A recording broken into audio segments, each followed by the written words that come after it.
Hello everyone, आज है 24 सितंबर और आज इस वीडियो में हम बात करने जा रहे हैं रतन इंडिया एंटरप्राइज के बारे में। 80 रुपये का शेयर है और आज हल्की सी गिरावट ज़रूर है। पिछले एक महीने का ग्राफ देखें तो 2% का डिक्लाइन है। ग्राफ इंटरेस्टिंग ज़रूर है। देखो, 2 दिन तेज़ी दिखाता है, 2 दिन गिरावट दिखाता है, फिर वापस कुछ दिन तेज़ी दिखाता है, वापस गिरावट दिखा देता है।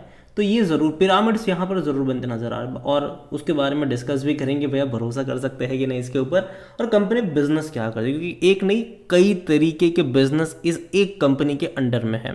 तो देखिए, वीडियो को शुरू करने से पहले चैनल को सब्सक्राइब नहीं किया तो प्लीज़ सब्सक्राइब जरूर कर लीजिएगा।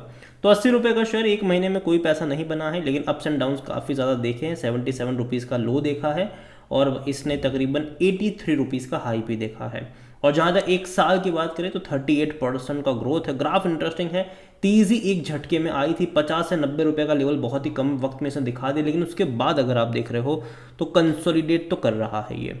उसके बाद अगर आप देखो तो ये 65 से लेकर 85 के बीच में अटका है।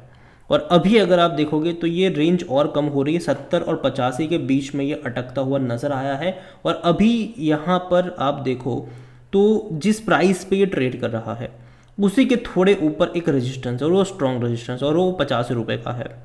तो यहाँ का जो लेवल है वो डेफिनेटली रिस्क यहाँ पर ज़्यादा इन्वॉल्व ज़रूर है, लेकिन दोनों तरफ से है कि अगर रेजिस्टेंस ब्रेक करता है तो ब्रेकआउट है, नहीं ब्रेक करता है तो वापस से वही होगा कि 70 रुपये पर ज़्यादा नज़र आ जाएगा। 70-75 की रेंज में वापस ट्रेड करता नज़र आ जाएगा और ये यहाँ पर देखने को मिल भी रहा है। कंपनी की अगर हम बात करें तो देखो, कंपनी का एक नहीं कई तरीके का बिजनेस है। कंपनी अगर आप देखो तो इलेक्ट्रिक बाइक बनाती है। जो रिवॉल्ट इलेक्ट्रिक बाइक है वो इन्हीं के अंडर में आती है। ठीक है, इलेक्ट्रिक बाइक तो हो गया। इसके अलावा ई कॉमर्स का बहुत बड़ा प्लेटफॉर्म है कोको ब्लू, जो कि अमेजोन का सबसे बड़ा जो रिटेलर है वो भी है ये। इसके अलावा ड्रोन बनाने का काम भी कंपनी करती है। तो 3 मेजर इनके बिजनेसेस है। एक तो ड्रोन वाला हो गया, एक इलेक्ट्रिक बाइक वाला यहाँ पर हो गया, और दूसरा जो कोको ब्लू जो यहाँ पर रिटेलर है अमेजोन का सबसे बड़ा, वो यहाँ पर हो गया। और आज भी इनका सबसे ज़्यादा जो रेवेन्यू आता है वो भैया इनका रिटेल बिजनेस से ही आता है, जो कि अमेजोन पे है कोको ब्लू के नाम से, वहीं से आता है। बाकी की जो हम बाइक की अगर हम बात करें, ड्रोन की अगर हम बात करें, तो ये इनके फ्यूचरिस्टिक बिजनेस है। लेकिन ये भी देखना ज़रूरी है कि भाई साहब ये दोनों ही बिजनेस जो है वो काफ़ी ज़्यादा पैसा खर्च करने वाला बिजनेस है। और कहीं ना कहीं अगर आप देखो तो रिवॉल्ट अगर आप देखो जो इनकी बाइक वाला है, एवी बाइक है, वो एग्जिस्ट करती है अभी भी। ठीक है, वो बेच रहे हैं लेकिन उतनी बड़ी क्वांटिटी में बेची नहीं जा रही। काफ़ी लोगों को नाम भी पता नहीं होगा इनका। तो ये चीज़ ज़रूर है कि उतनी फेमस नहीं है ये, और उसके चलते थोड़ी बहुत दिक्कत तो आ रही है।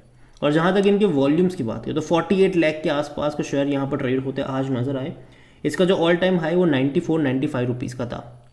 इंट्राडे में बना था इसने। लो 1 रुपये का था, हालांकि वो बहुत बहुत बहुत पुरानी बात हो गई।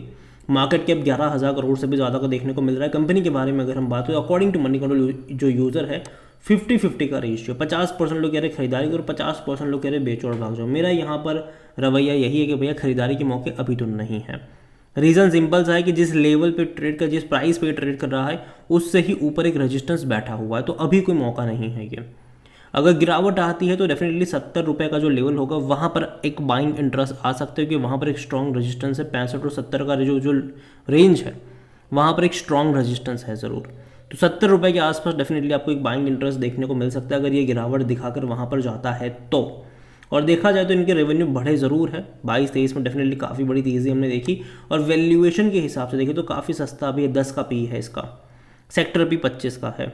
अब फाइनेंशियल्स देखोगे इनकी तो फाइनेंशियल्स में इन्होंने प्रॉफिट काफ़ी अच्छा करा है। देखो लास्ट क्वार्टर में जो इनका 850 करोड़ का प्रॉफिट था उसके चलते इसका पी रेशियो आपको सस्ता देखने को मिल रहा है, वरना एक्चुअली में अगर आप देखोगे तो उतना सस्ता नहीं होता। अगर 850 और ये 850 करोड़ का जो प्रॉफिट है ये वन टाइम प्रॉफिट आया था बीच में एक बहुत बड़ा, उसके चलते ये 850 करोड़ का आपको प्रॉफिट देखने को मिला। और रेवेन्यू देखो अच्छे हैं, 2,500 करोड़ के रेवेन्यू है, जो कि बेहतरीन है क्योंकि इससे पहले 1400-1500 करोड़ के इनके रेवेन्यू हुआ करते थे।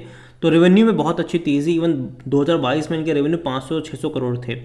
तो बहुत तेज़ी इनके रेवेन्यू में आई और मैं उम्मीद करता हूँ कि देखो तेज़ी यहाँ पर बरकरार रहे इनके रेवेन्यू प्रॉफिट्स में। लेकिन हाँ, अगर मैं सितंबर के नंबर्स को देखना ज़्यादा पसंद करूँगा। रीज़न ये है कि भाई साहब यहाँ पर अगर आप देखोगे तो मार्च में लॉस कर गई थी कंपनी। ठीक है, तो जो कंसिस्टेंसी होनी चाहिए इनके रेवेन्यू वाइज, इनके प्रॉफिट तो वो नहीं है। जैसे कि मार्च क्वार्टर में रेवेन्यू बहुत कम हो गया था इनका और प्रॉफिट से कंपनी 80 करोड़ के लॉस में चली गई थी। तो ये एक अच्छा साइन नहीं है। कोई भी कंपनी लगातार क्वार्टर ऑन क्वार्टर अच्छा परफॉर्मेंस दिखना चाहिए उसका। ऐसा नहीं कि 2-3 क्वार्टर अच्छा परफॉर्मेंस का मतलब दिखा दिया बाद में लॉस कर गई कंपनी। तो ये कंसिस्टेंसी नहीं, यहाँ पर रिस्क बहुत ज़्यादा इन्वॉल्व हो जाता है ऐसी कंपनियों में। जैसे कि आप देखिए यहाँ पर कि पिछले जो जून वाला क्वार्टर था वहाँ पे अच्छा था, प्रॉफिट आया, और सितंबर में प्रॉफिट आया, दिसंबर में प्रॉफिट आया, बाद में लॉस कर गया 80 करोड़, बाद में जून में 850 करोड़ का एक बहुत बड़ा प्रॉफिट आ गया, जो कि भाई साहब वन टाइम प्रॉफिट था। अब यहाँ पर सितंबर के नंबर्स में अगर जब आएंगे और मान लो कि फिर से लॉस दिखा दिया, तब तो भाई एक बहुत बड़ा गिरावट आएगा, यहाँ पर एक बहुत बड़ा करेक्शन आएगा। तो नंबर्स के ऊपर जो चीज़ें वो डिपेंड करती है। और यहाँ पर मेरा अभी के लिए तो यही मानना है कि जिस प्राइस पे ट्रेड करें वो प्राइस डेफिनेटली थोड़ा सा महंगा ज़रूर है, और थोड़ा सा ऊपर एक यहाँ पर एक इसका रेजिस्टेंस भी बैठा हुआ है। तो अभी जल्दबाजी मत करना, एटलीस्ट सितंबर क्वार्टर के नंबर अगले महीने जब आएंगे तो वो देखो कि वो कैसे आते हैं, लगातार ग्रोथ है कि नहीं रेवेन्यू में, प्रॉफिट में, वो देखो यहाँ पर, उसके बाद कोई फैसला मतलब लीजिएगा। तो अभी मेरा जो रवैया है वो यहाँ पर वेट करने का है, दूर बैठो, तमाशा देखो क्या हो रहा है वो देखो यहाँ पर। और जहाँ तक शेयर होल्डिंग के बारे में देखें तो जो प्रमोटर की होल्डिंग है वो 74.86% की है, लेकिन प्रमोटर की तकरीबन 8.19% का स्टेक गिरवी है ये, और ये बहुत ज़्यादा है गिरवी, क्योंकि अगर आप देखो तो यहाँ पर गिरवी रखा हुआ शेयर जो है वो हर क्वार्टर में चेंज होता रहता है। स्टेक उनका उतना ही, लेकिन गिरवी किसी क्वार्टर में ज़्यादा है, किसी क्वार्टर में वापस छुड़ा लेते हैं, किसी क्वार्टर में वापस ज़्यादा गिरवी रख देते हैं। तो ये देखने को मिल ज़रूर रहा है। इंस्टीट्यूशन में जो डोमेस्टिक वाले हैं वो यहाँ पर मिसिंग है। म्यूचुअल फंड सिर्फ 0.07% की होल्डिंग लेकर बैठे हैं, और डोमेस्टिक इंस्टीट्यूशन बिल्कुल भी नहीं है यहाँ पर। एफआईएल्स बड़ी क्वांटिटी में है, 8.42% का स्टेक यहाँ पर एफआईएल्स लेकर बैठे हुए हैं, जो कि बहुत बड़ा स्टेक है ये, अगर मैं कंपेयर करता हूँ उसको म्यूचुअल फंड या फिर डोमेस्टिक इंस्टीट्यूशन से। रिटेल की होल्डिंग यहाँ पर 10.72% की है, और जो अदर पार्टीज है वो 5.93% का स्टेक यहाँ पर लेकर बैठे हुए हैं। ओवरऑल अगर मैं बात करने जाऊँ इस कंपनी के बारे में, तो अगेन देखो कंपनी जो है वो बिज़नेस अच्छा कर रही है, उसमें कोई शक नहीं है। स्पेसिफिकली मुझे इनका जो रिटेल का जो बिज़नेस है, जो इनकी कोको ब्लू जो इनका प्रोडक्ट है वो मुझे अच्छा लगता है यहाँ पर। जो इनका नॉर्मल रिटेल का बिज़नेस है वो काफ़ी बेहतरीन है, लेकिन जो बाकी के जो दो बिज़नेस है वो या तो ऐसे कि चल गए तो भैया बहुत अच्छा है, नहीं चले तो भैया बहुत ज़्यादा पैसा वहाँ पे लग जाएगा, और कंपटीशन अगर उस सेक्टर में अगर आप देखो तो बहुत ज़्यादा है। जैसे कि अगर आप ईवी बाइक की अगर हम बात करते हैं तो बहुत सारे बड़े बड़े प्लेयर्स आएंगे, तो वहाँ पर तो इनका टिक पाना मुश्किल लगता है, ठीक है। और दूसरा यहाँ पर ड्रोन का अगर आप देखो तो अगेन बहुत सारे स्टार्टअप्स आ चुके हैं, बहुत सारे स्टार्टअप्स आ चुके हैं इस ड्रोन को लेकर, तो वहाँ पर इनका कैपिटल बहुत ज़्यादा जाने वाला है। अब कितना पैसा कमाएंगे कि नहीं वो तो आने वाला वक्त ही बताएगा। अभी इनका जो प्रॉफिटेबल बिजनेस है वो इनका रिटेल वाला बिजनेस है, तो वहीं से अभी तो सब कुछ आ रहा है।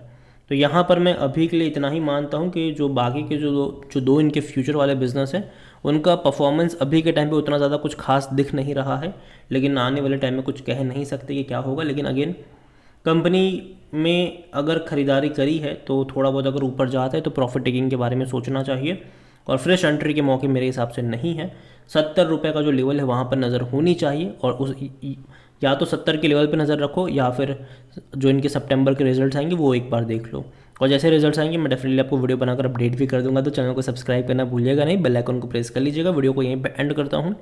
पसंद आया हो तो लाइक करो, शेयर करो, चैनल वगैरह पहली बार है तो प्लीज़ सब्सक्राइब करें। और रतन इंडिया एंटरप्राइज़ के बारे में आप क्या सोचते हैं वो भी आप मुझे कमेंट में लिख के बता सकते हैं। Thank you.